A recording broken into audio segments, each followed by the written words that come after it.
to the Hopkinton Hangout Hour. I'm your host, Jim Cousins, and very, very happy to be back in the studio. It is September 1st. We are back from our August break, and we are starting off a lineup of shows that keep you connected with what's going on in Hopkinton. So if you're watching this September 1st at 7 o'clock on HCAM, you are seeing us live. So welcome and thank you. Feel free to leave us a comment on our YouTube page or send us a message via Facebook, and we can respond to that. Tonight, we have 3 segments for you. I'll be talking with Dr. Carol Cavanaugh, our Superintendent of Schools. We'll be having Mike Tarosian, who had a chat with our Chief Bennett. And then our third segment will be live via Zoom with our Board of Health Director, Sean McAuliffe. So, please, we hope that you enjoy tonight's episode.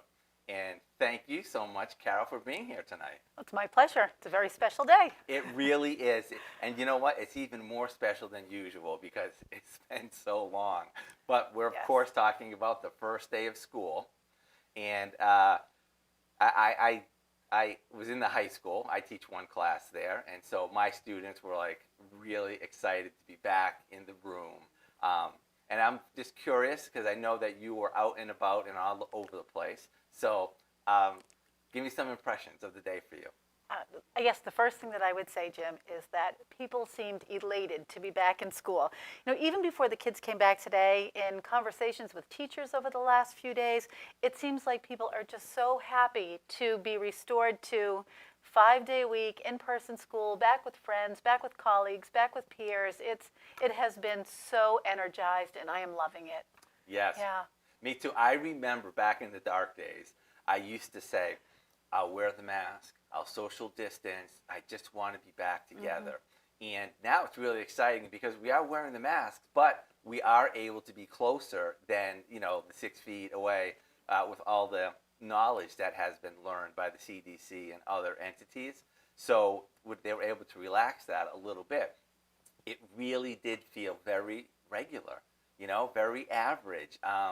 The kids were all in there and we were talking about our subject and everybody looked, happy and ready to go. And I don't know if you heard any complaints, but I didn't see anybody not wearing a mask or struggling or saying that it was a problem or anything like that. No, I don't think the masking was a problem. I think, when I had this conversation just a little bit today with Mr. Pominville, one of the assistant principals at the high school, and he said, our kids are so good. They typically comply with what we ask, and, masking has not, pre-K to 12, we haven't really had any incidents with it. And every once in a while you'll see a kid and you'll say, remember, your mask has to be above your nose, and they do it. Yeah. It's been great. I remember there was a lot of talk about that. Oh, how are kids going to be able to do it? But you go out anywhere and you see these little kids walking around. They got their masks on.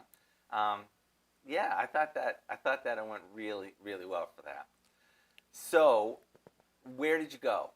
Okay, so I started my day at the high school, and it was amazing. The entire senior class, from seeing them in the high school out there in their matching T-shirts, just really celebrating the first day of their senior year. Yeah. And I think they were out there as early as 6 o'clock in the morning. And, because they're outside in the great outdoors, they were unmasked, but just, kind of hanging out and taking pictures and just doing things that kids who are 17 and 18 years old do. And that was lovely to see. Yeah.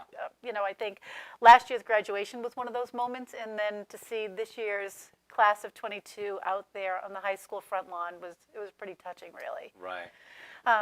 So I'm curious because your job is one of those jobs where you do a lot of behind-the-scenes work. You work with policies, you work with personnel, you work with the union, all that kind of stuff. So when there's a day like a first day, is it something like in our parlance, it would be an executive producer where you bring everything together and you just sit back and just watch all the magic happen? So when you're moving through the first day of school and you're watching and observing, is that what you're doing, or do you actually have something that you need to accomplish during that time? No, mostly I'm watching and observing.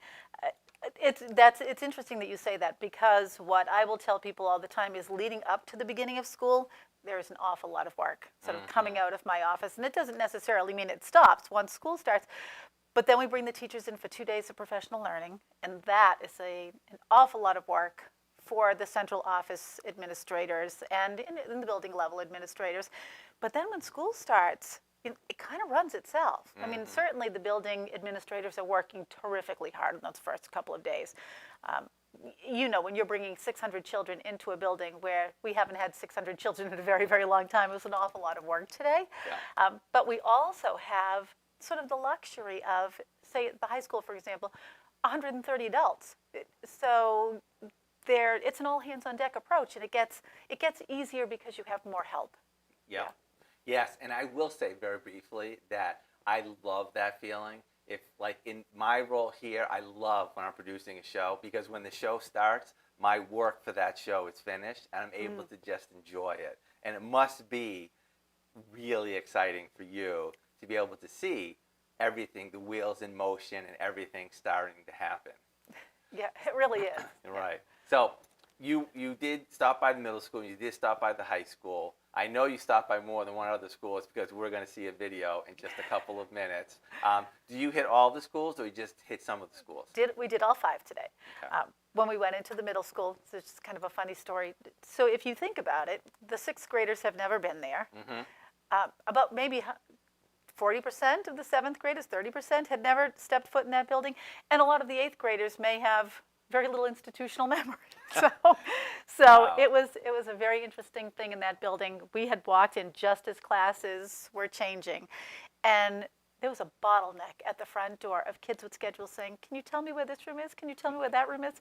And unless you ask me by teacher, I don't know any of the numbers. But again, it was an all hands on deck kind of approach, and we had people helping the kids move. Yeah. But and I loved their self-advocacy skills. They knew they didn't know where they were going, and they just stopped and found an adult. And Right. Yeah. Right. It was great. I had one student ask me, like, where's my next class? And it was class 111. I was able to tell them where to go. So that felt good for me. Yeah. So you hit all 5 classes. And actually, so I think one of the most important aspects of the first day of school is, how does the transportation work? And in addition to how it all ran, I'm really interested to know, because I've been hearing on the radio that there are districts that school bus drivers are so hard to come by that they have to ask the parents to drive their kids to school, which to me isn't that exactly opposite of what we typically want. We typically want them on the bus because it's easier with one bus rather than 30 cars. But I'm wondering what our situation in Hopkinton is. Sure. So when I last checked with Flo, who is our bus dispatcher, who is sort of a representative of Michael Conley and Sons, we had a full complement of bus drivers. So if we have 31 buses, we had 31 drivers, which really is truly a relief. Yes. But we are also part of the Accept Collaborative. And so we have some students who have individualized education plans, and on those plans it will say that they have to have a specialized van transportation, get them from home to school, and Accept does not have drivers. So right now we are relying on some of our special education parents to be able to get their children to school, and what the district does really is just reimburse them for mileage. Yeah. That's been very challenging. Isn't that different? That's like so different that we're in that situation, and hopefully that resolves. I just know that putting my kids on the bus is a rite of passage, and it's kind of nice. And so hopefully that that they'll get up to full speed with employment sometime soon. Yes. All right. And how was the traffic? My class wasn't first period, so I was able to come in a little bit after the rush.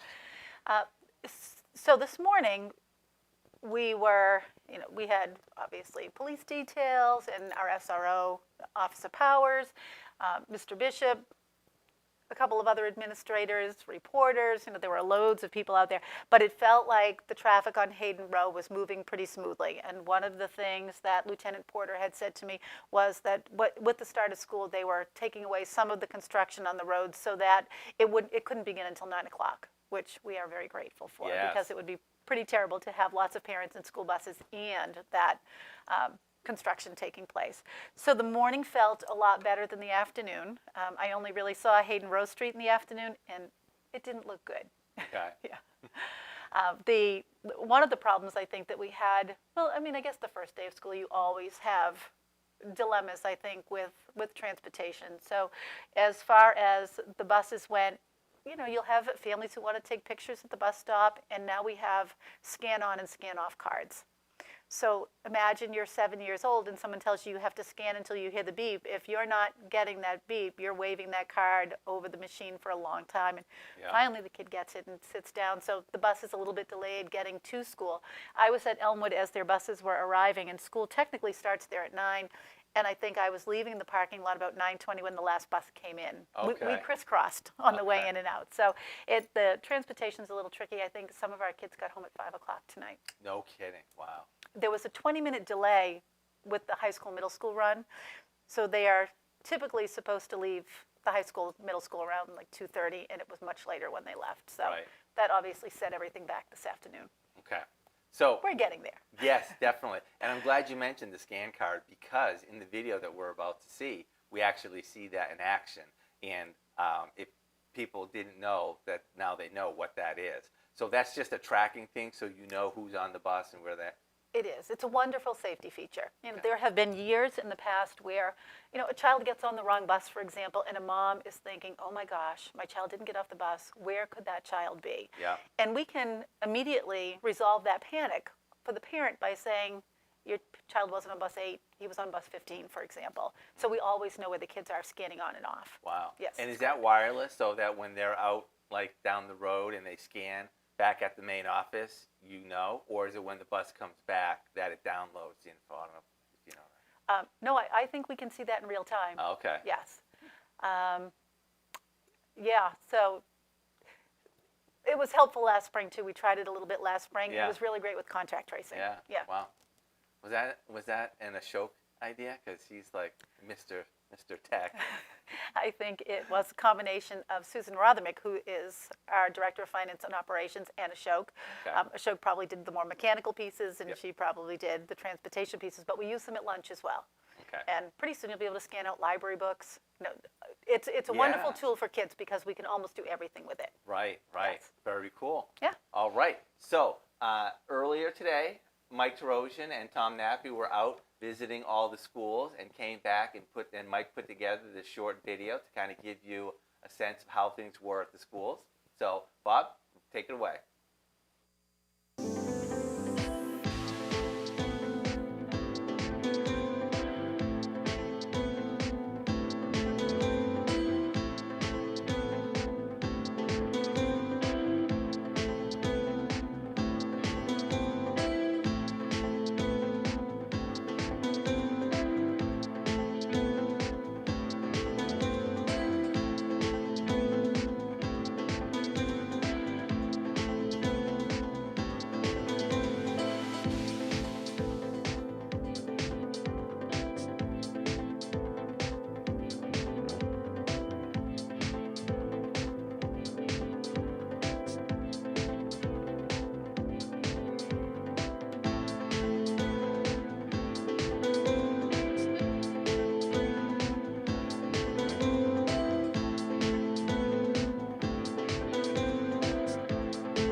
my thanks to Mike and Tom for doing a great job on that video.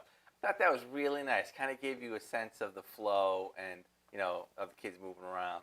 Yeah, almost the normalcy of the day. Yeah.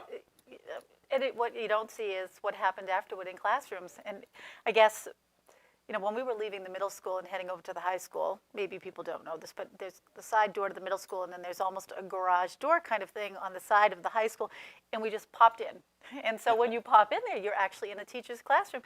And he was up front doing an exercise with the kids, and they were actually learning about perception and marketing. And I thought, here we are on the first day of school, and there's actual instruction going on. I mean, I think it speaks really to the quality of the teaching and learning that happens in our schools. Yep. But we went to Marathon and saw the same thing. So, I mean, it was great. I mean, we were there, first day of school, hitting the ground running. The unflappable Mr. Finn. Yeah, that's exactly right. Yeah, yes. Just pop right into the garage door, and he just keeps on going. He does. And, we went into a guitar class, and the teacher was in the front of the room, 8 kids with guitars in their laps, and they were playing the guitar. So we had things going on today. So, I know parents wonder, like, does that sort of make sense? Do the kids know how to do school? And I think kids are comforted by the routines of teaching and learning. I mean, it wasn't heavy teaching and learning, but it was teaching and learning. Right, it was. And yes, and also that we've been missing it. We've been doing it over Zoom, but now we're back with all of our tools in our spaces. It's lovely. It really is. I don't know, I just felt so good in our buildings today. Yeah. Yes. Well, Scout, I want to thank you for being here, and let's just take a couple seconds, and we have another series that's coming back that we'll be taping our first episode again next week, called Highlights from the Hill, where you talk to different people in the schools. So I thought you might want to just say a couple seconds about what we can expect to see in the first episode. Sure, okay.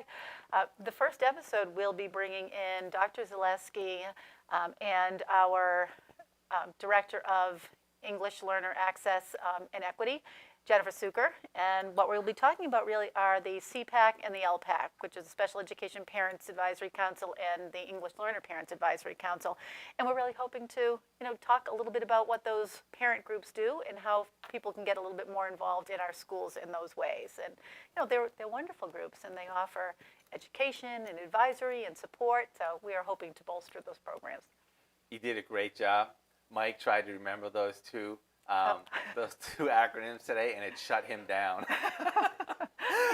Thank you so much. Well, thank you for having me, and it's just been a great day. I so thank appreciate you coming in. I look forward to seeing you again soon. Yes, sounds good. All right. Thanks. Next up, we have more Mike, who he'll be chatting with our Chief Bennett.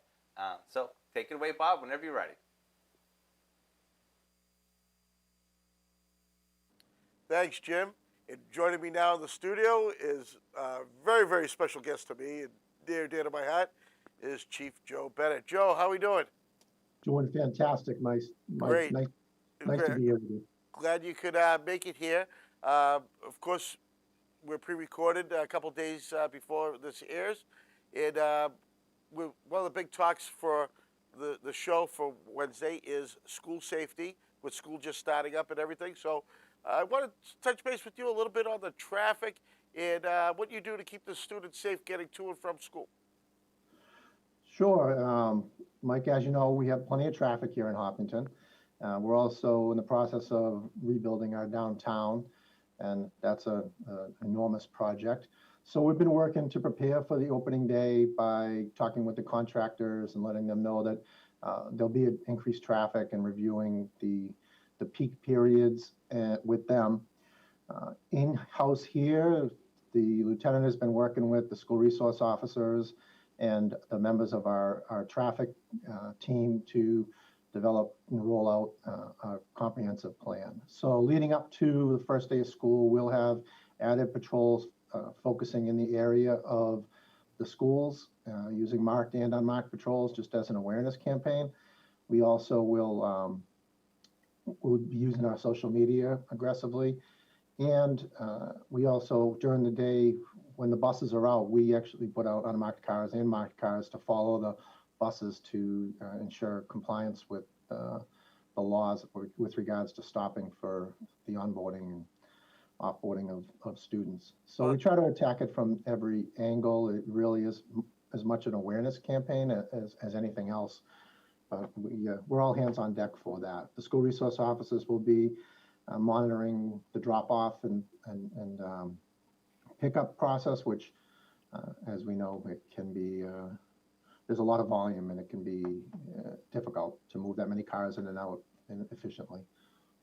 So I'm glad you mentioned that the school buses are being followed. Now you see the horrible, horrible videos on YouTube all the time and on TikTok of the either bus videos or people videos seeing cars just ignoring the lights from the buses. Is that a big issue around here? I wouldn't say it's a big issue. It's an important issue. And that's why we're on it, because the chance of something going horribly wrong is always present. But our patrols that follow the buses find very, very few violations. But it does send a nice message when people stop and drive by a bus and then see that there's actually a uniform officer behind the bus monitoring it. So. Absolutely, and I know there's, I'm sure, like everywhere else, cameras on the buses. Are bus drivers able to report a driver, and then if that driver is found later, be dealt with? Yes, that happens frequently, where the bus driver will report through their office to us about an operator, a violation, and we'll actually reach out to the violator. Excellent. All right, so now another way, a lot of the kids will walk into school, which I love seeing the groups of parents coming up in a row, going up to Hopkins and so forth. And we still have some school traffic officers posted as well. Sure. The crossing guards work for the school, and they're typically present at Pleasant and Main, Pleasant and Grove, and Hayden Row and Grove.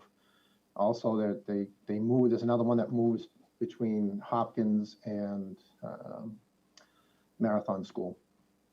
They do a very fine job of getting those buses out when they're in a line. You know, get them out quick so they can get out and get to their stops on time. Do you see any kind of any problems with the new hours? I see some of the schools change to 8 a.m. and not go real earlier. Is there enough time for everybody to get in and out? What are your thoughts on that? Well, we'll see, but I have full faith that it was planned out and it'll work. Okay. Now you also mentioned school resource officers. I hear we are from from 1 and 2 halves to 2 full times. Can you tell us about that? Sure. So we have 2 full-time school resource officers. There's Officer Powers and Officer Santoro. As everybody knows, Phil's an icon around town. He's been in that role a long time. They both do a fantastic job, and they'll be here. They work Monday through Friday, so they're available for each school day, and they'll be out, as well as Detective Sergeant Van Ralton, who is their immediate report. Lieutenant Porter and myself will all be all hands on deck for opening day. Excellent. And you mentioned OP. OP is the living legend, the man, the myth, the legend. And hate to say it, but his days are numbered. Yeah, we're going to be losing Phil in January to his retirement, and he will be greatly missed, not only here in the building and with the troops, but throughout the entire community. He is a presence for sure. Well, that's great. And speaking about being within the community, it's nice to see the police department now, with the COVID lightening up everywhere, able to do things. I heard Officer Molly McGaffigan was organized a nice little adventure. Yeah, so Molly is our elder affairs officer, and she's doing a great job connecting with our seniors, and really has done everything she could to be there for them through these times, these uncertain times of COVID. And now that she's able to reconnect, one of the things that they put together, that the police association sponsored, was an ice cream social, and we had that last week, and it was great to be with the seniors, and they seem to love it. That's awesome. And now moving on to the seniors, you got the rest of the town. Let's go to the little kiddies and Hopkinton Police Night Out. Sure. So Everyone was so upset when that got canceled last year, and now the buzz all around town that it's back. So let's talk how that happened. sure. So Hopkinton Night Out is on the 9th, Thursday, 5 o'clock to 7:30 on the Common. We hope everybody comes out to have a fun-filled evening and get some information. We're really looking forward to it. You know, like everybody else, you know, these events are important to us, and we're really looking forward to having Hopkinton Night Out. That's great. So we should be seeing probably some bouncy houses, some ice cream, some demonstrations. I'm sure Sure. Titan will be out. Yeah, Titan will be there, and get to see a demonstration. We will have bouncy houses. We'll have food, face painting, games. Be able to look at the cruisers and other law enforcement gear and equipment, and we'll be there, and fire will be there with us, and youth and family services, and some other groups from the community that want to share information and promote their services to the community. Excellent. And then I hear later in the month you'll be back at the senior center for the try to regain another championship back after being beaten by the seniors last year. Seniors taking the great bocce throwdown. Yeah, and word on the street is they're even better now, that they're going to be bringing it. So we're a little nervous down here about the seniors, but that's okay. We'll beat the fire. You'll beat the fire. That's all you care about is beating fire. That's all, sure. So yeah, it's usually they'll do you know, the best of three and winner takes all. And it's a great little event. And I heard we have some locals doing the catering this year. The Old Guard will be out providing some refreshments for us. Yeah, Don McNeil and the Old Guard will be there. They're actually fantastic. They cook for the veterans breakfasts once a month at the senior center as well. They give a lot to the community. And They sure do. It's a great they cook for us at Hopkinton Night Out as well. Oh, they'll be there as well. That's great. Yep. So we'll see a lot of food by them. A great little organization that does a lot and doesn't want the recognition. They just want to do. They just want to give. And just like the police department. Now, so with the few things that have been going on in town, it's a little bit busy. Everyone hear the sirens going, and me, I get to hear it. I get to see it, and you guys have been busy. And I see you put out a warning about some vehicles and break-ins that have been happening in our area. And I know recently you guys helped Ashland a couple times with a stolen vehicle, and Titan went out to help with a suspect, tracing down a suspect. What's going on around town and around us? So we see that it continues. Originally there was, we were talking about the Felony Lane Gang, which is an organized crime syndicate that works the East Coast, and they essentially will go into your car if you leave it unlocked. They generally don't break in. And now that same MO is being used by another group that is really hitting the Framingham area heavily and the towns around it. But this is a very common crime occurring all over the country. And it really begins with just leaving your car unlocked. And once you do that, if you've left your fob in it, they press the button and they drive off in your car. If not, they'll rummage around and steal your belongings. It goes back to, the basics of locking your car, locking your home. We've been advertising this for over 10 years when we made these cards. If you remember these. Oh, I remember those, yes. Yeah, like it, lock it, keep it, right? It's an easy premise. They don't like to break the windows because they don't want to make the noise. They will walk through our neighborhoods and just rattle every handle. And we've seen video where there's multiple people canvassing, basically looking for cars that are unlocked. So the best thing you can do is to lock your lock your doors, and if you see someone suspicious, that means their behavior is suspicious, that's walking into yards or cars, call us right away. We're happy to go out and check the area, and we'd like to catch them. So is a call like that worthy of a 911 call, or should they just call the business number? You know what? 911 is the best tool for any service call that you're calling, other than, When's the power coming back on? yeah, school canceled, like that's a business call. But 911 is a great resource. We have multiple 911 lines. You're not gonna overwhelm the system, and it gives us, especially if you're on your cell phone, it gives us your location. If you're mobile, and it really is the way to go. Yeah, it's definitely the fastest way, where you go through the business line, you have an auto attendant, and then you got to figure out which one I'm calling. And Sure. you definitely don't want to use the crime tip line for that. No. Because let's roll into the crime tip line. What is the purpose of that crime tip line? So the crime tip line is there to support someone that might want to remain anonymous.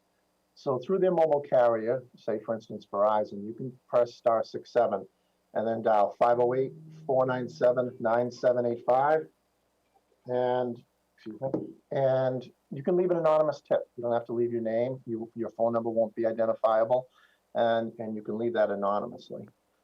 And we have gotten some good tips over the years, and it's there for you. Right, and again, that's not monitored 24/7 like your 911 is. No, Right, that just goes to an answer machine, and the detectives check that out later. exactly. Okay. Well, modern days, like now it goes to an email. Well, yes, exactly. But you don't have to change the tape over, no? No, Okay. no more noticing that the light is blinking. Yeah. But you still have the fax machine there, I bet. We have one. We do. It's actually our scanner copier is a fax Now, machine. yeah, now, the transparency of the department has been great, and you're great at getting the information out, and in a timely manner. You're using all sorts of social media, everything from Facebook, Twitter, Instagram. But one thing I didn't know, and when I was doing my research and I tripped on it on your website, is that you have a blog.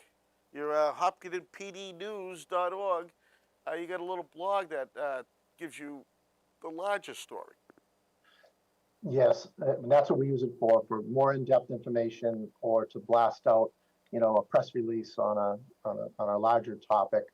And we've gotten a lot of positive feedback from the community on that, and it's been a great resource. That's excellent. So people at home, you know that you can go ahead and subscribe. There is a subscribe button on that page that you subscribe, and you give your email information and you confirm it. And as soon as that blog is updated, you'll get an email with what's there. And again, great methods to use. Now, with all those methods, and I haven't received one in a long time, other than that the trash is delayed due to a storm or something. The reverse 911, you still have that capability? And I know that's the wrong term to use. So is it still code red? Yes, here in town we have the Code Red system. It's managed by the fire department as part of our emergency management plan. And what's great about that is it allows us to send a blast message to everybody in town, or we can geofence an area. Select a neighborhood and put a circle, a square, or a polygon around it, and then only reach out to those residents. It is best.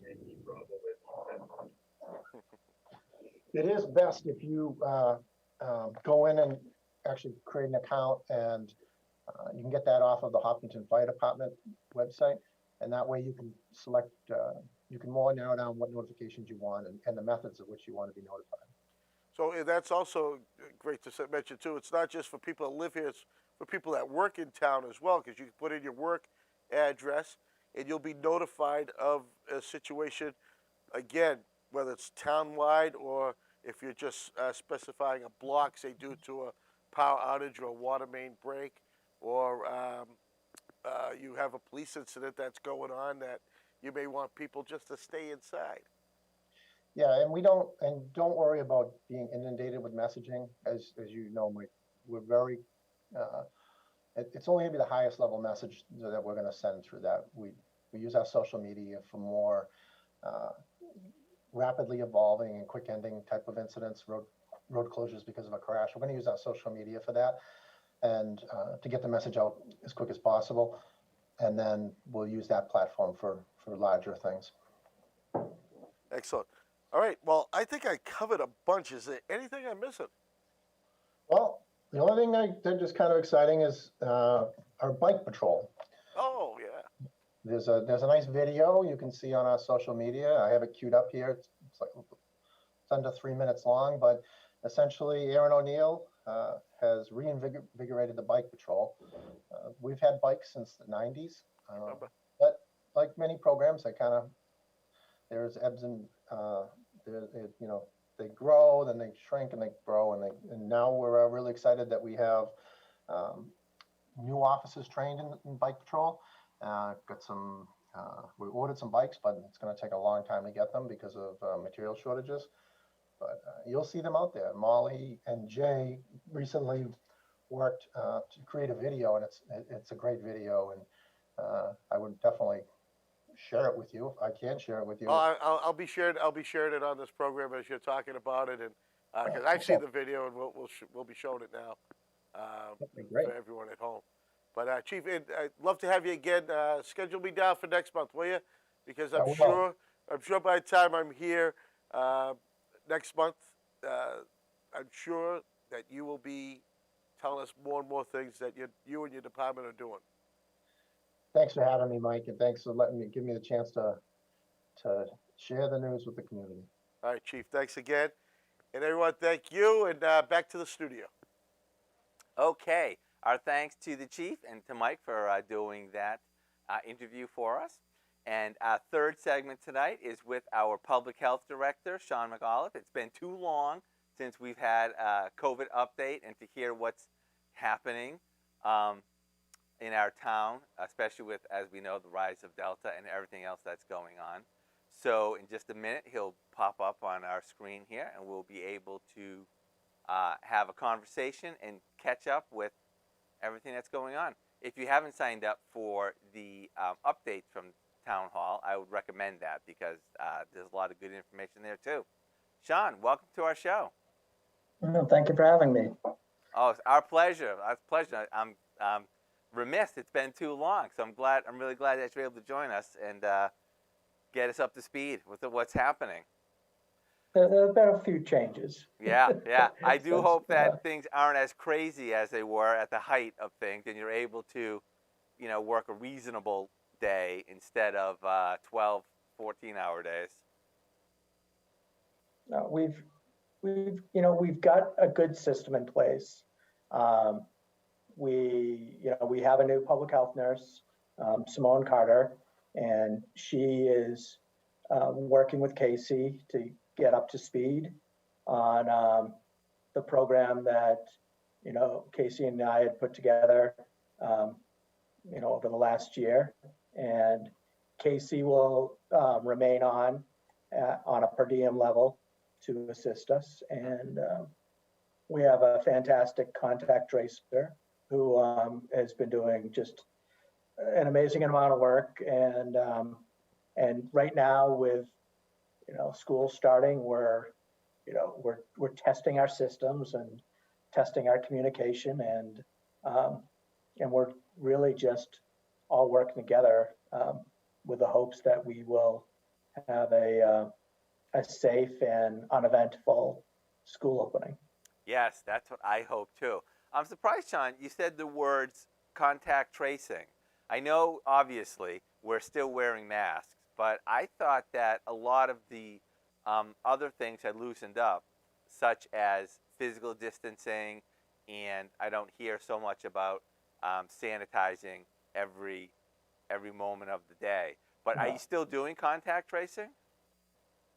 Oh yeah. I mean, it's a key component of our risk management practices in town, and I would argue it's one of the reasons why we fared better over the last 18 months or so. Uh-huh. It's something that Casey and I we're both familiar with, and then we've trained a good group of people to assist us, and it's how it's how we are identifying these other contacts, which is critical with Delta. Delta, its rate of transmission is higher than the other standard COVID and the other variants that have gone through Hopkinton. And, it's really critical for us to identify those people that have been exposed and to get them into, isolation or at least observation until we can confirm that they are not or they have not contracted the illness. So what we're doing in town is we're contact tracing. We've got antigen testing ability. We're about to improve our PCR testing ability, and we're working closely with all of the testing facilities, the vaccination facilities, to really provide a robust system with plenty of options so that we can get those contacts into testing and limit the spread within the community. And one thing, and I'd say the most important thing that we've done is we've set Hopkinton up with an incredibly high vaccination rate. And, we're still in the, I think we're in the top 10% of communities with a population of 10,000 or more. And with that, the virus is having a hard time establishing a foothold in town because, we've got, I think in every age group in the town of Hopkinton, over 95% of the eligible population has been vaccinated. And then when you look at the second doses, we're all over 90%. And that one lagging age group is just underreported because most of our college-aged students or residents obtain their vaccinations outside of Massachusetts, and those records haven't been transferred into our system yet. So I just want to reiterate that because I was reading the numbers wrong. So over 90% of Hopkinton has received their second dose? Yeah, we're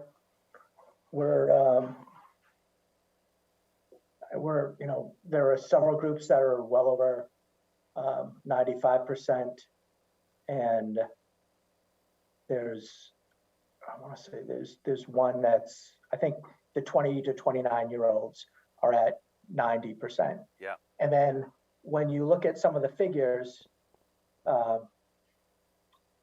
they're counting the total population, and obviously our 12 and unders haven't been vaccinated, right. So that drops our rate down. But again, we're one of the, I think we were number 3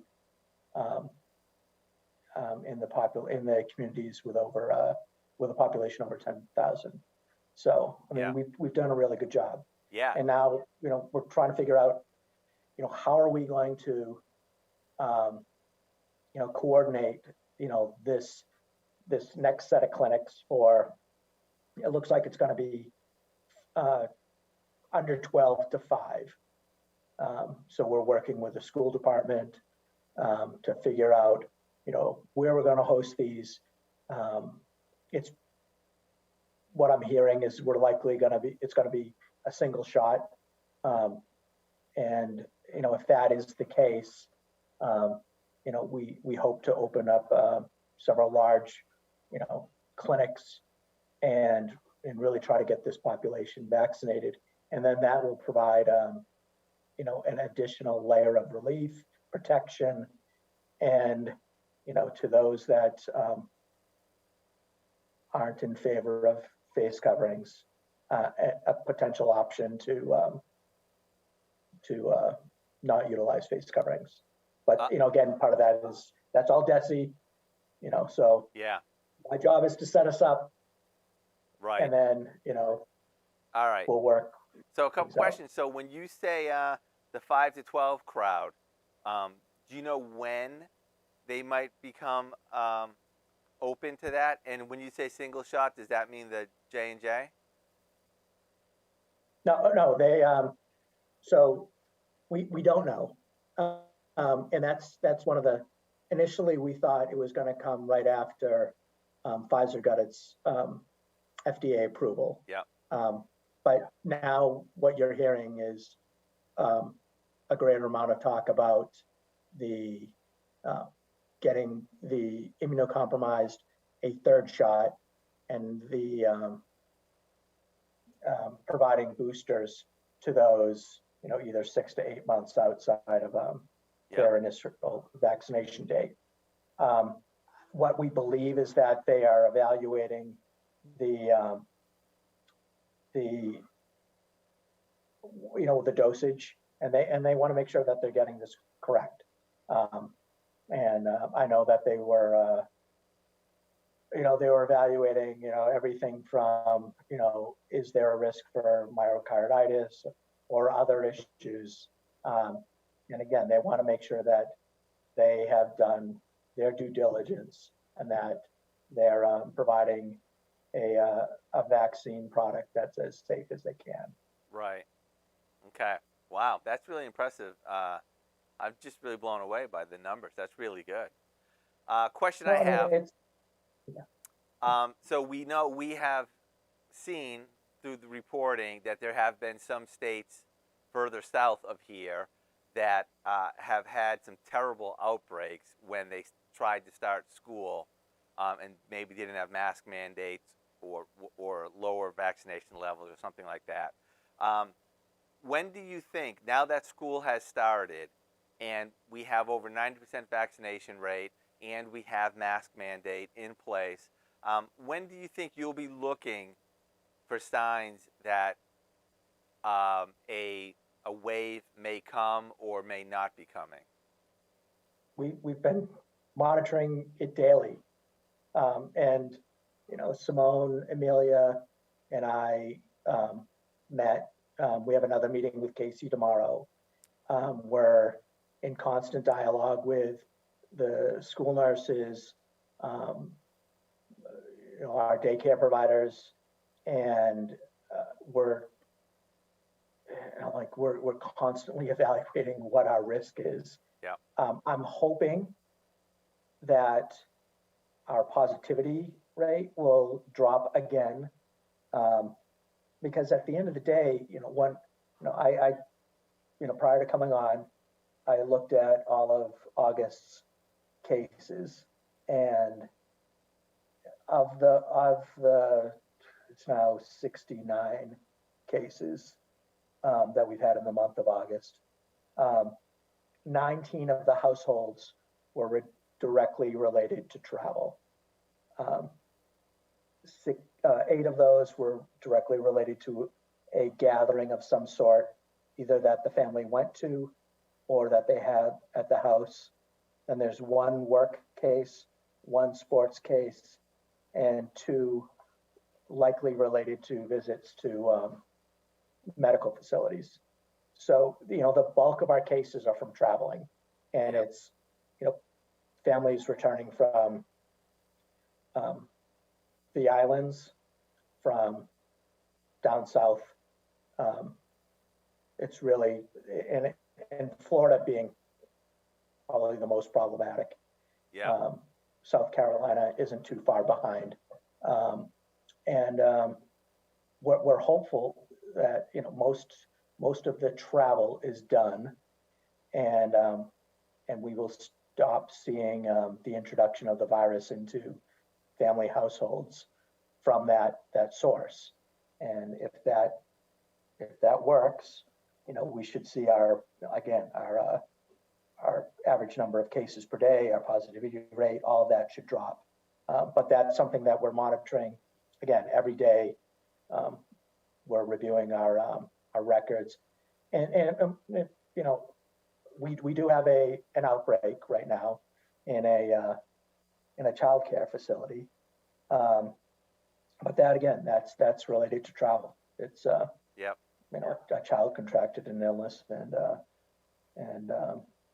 and you know it the child was asymptomatic, Yep. and that's one of the tricky things with this Delta variant is we have people that are completely asymptomatic, children that are unvaccinated that are completely asymptomatic, which just makes it a little more difficult. And that's why, our argument has been, that to support, DESE with their face covering requirements. Because if you can't see it, at least we want to build these other protective measures, Right. to protect the kids, protect the teachers and the staff. Right. So, So, all right, John, I'm going to ask you a hypothetical because I'm sure you love hypotheticals. You mentioned that like traveling is done. I'm assuming you're referring to like summer traveling, vacations, and stuff Right. like that. Now we're back. I'm not too, I'm a little worried about next week. And I'm asking Yep. that people just think twice. Okay. about- So now, whenever you look at the horizon, there are always more opportunities for traveling. Thanksgiving is coming up in a couple of months, and then Christmas is coming around.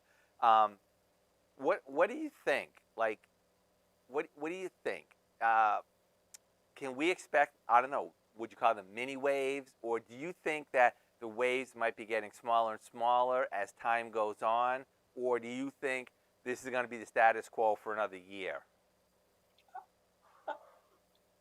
On a local level, Yeah. I think we're going to be in a really good position going into the holidays. I mean, I firmly believe that we will have started and actually been well into vaccinating the population with their boosters. We will have worked and got the highly susceptible population taken care of, and I'm hoping that we have had authorization to vaccinate the under 12 population. Yeah. And given that, the more you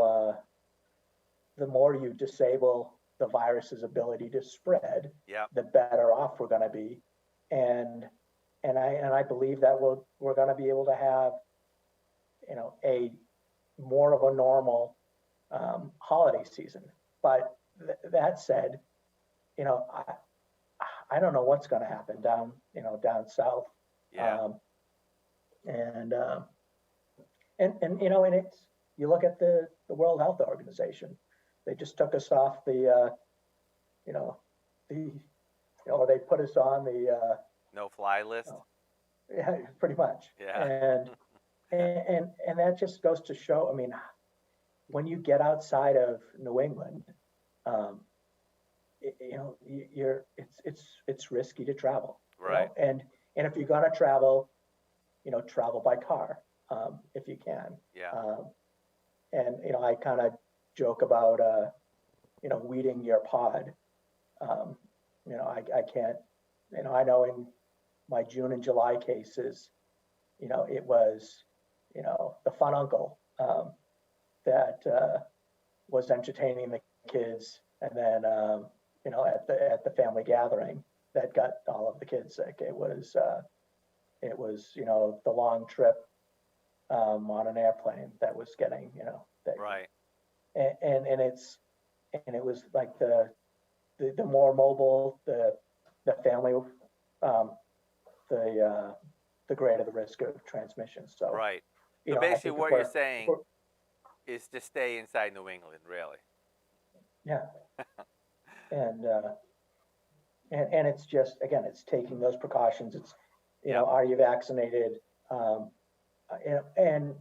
now that we have, you can buy an over-the-counter test kit. We have a lot more testing opportunity. We're a lot more knowledgeable about how, what we have to do to protect ourselves from getting the virus. And, like I recently had a short illness that, I couldn't rule COVID out, but I had the test kits, Yep. present at home, and I, I tested myself, whereas I was symptomatic and did not test positive for COVID. I was able to sit down with my physician. Then, I got clearance to go in, and then we realized it was something else. Right. I have, I've given, instruction on how to do the testing at, the CVS pharmacy down the street from my house. Yeah. And we're working, with people, because what we want, because, with the old COVID, there was a general flow, and it became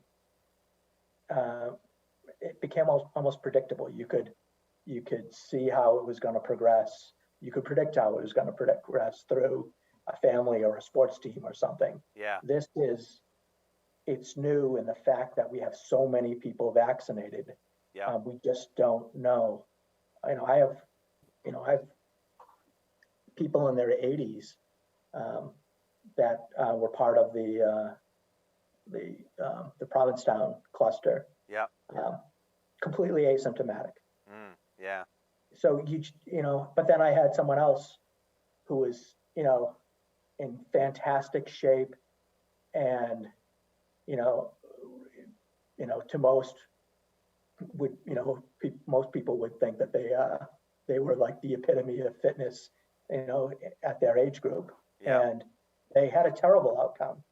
And it's just, it's been a little difficult, to really Right. understand how Delta moves. Oh yeah, definitely. So we're under a minute left. I'm curious. Yeah. Two quick things. One, do we know of breakthrough cases in Hopkinton and how many there have been? Yes, we've had as of Tuesday, I think we had 32. Okay. And I think so we're about 50-50. Okay. But breakthrough, people have been, Right. no hospitalizations for Yes. breakthrough. Yeah. All right. So just a couple seconds. I'm curious. The vaccinations have been over 90% effective against preventing COVID. Do you know what the percentage is against Delta? I think we're lower, but it's we're seeing breakthrough, but we're not seeing hospitalization. Okay. And that's the key thing. Okay. And the one child that was in a they have a significant pre-existing condition. Okay. So Thank you, Sean. I got to cut you off there. Our show. I appreciate your time, and I look forward to seeing you next time. Yes. Okay. I look forward to it too. Thanks for watching the Hangout Hour, folks. Have a great night. Thank you.